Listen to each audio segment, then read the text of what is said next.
UA Columbia, the company that Bob Rosencrantz was running, was under a hostile takeover attempt by Ted Rogers of Canada at the time.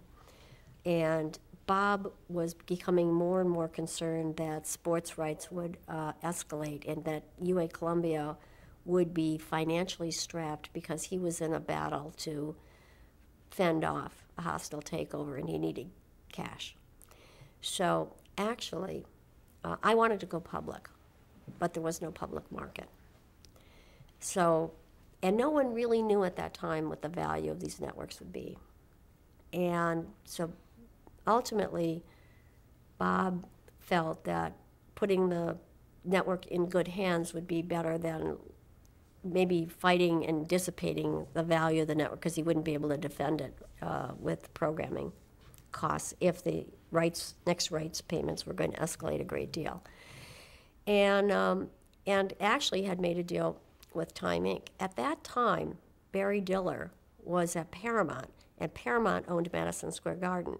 And 2 years after we launched the network, there was a deal made between Madison Square Garden and UA Columbia whereby Madison Square Garden got some equity in exchange for the license fee they wouldn't get. They would forego the license fee and contribute that for some ownership. So they had an ownership position. And Diller at the time didn't want to let go.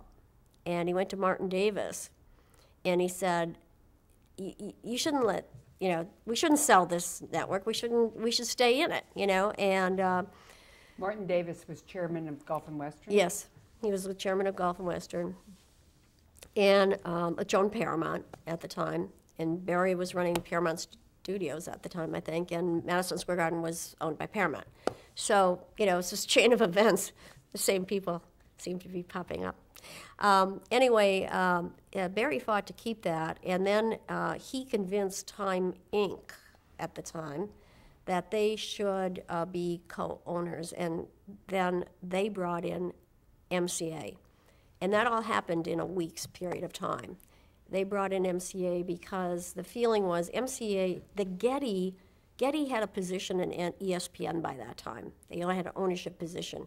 Getty also was a big renter, paid lease to MCA because they were in an office building on the Universal lot. And so Getty was pretty close to MCA. And the thinking at the time was that MCA was thinking of going into ESPN. And in order to take MCA out of the ESPN function, they brought him into the ownership. And that's how the three of them really came together. And this was really immediately after a major lawsuit that the studios, 4 or 5 of the studios sued Home Box Office, which was owned by Time Inc. at the time. It was a really contentious time, and it was like the day of peace broke out, and they got together and bought USA.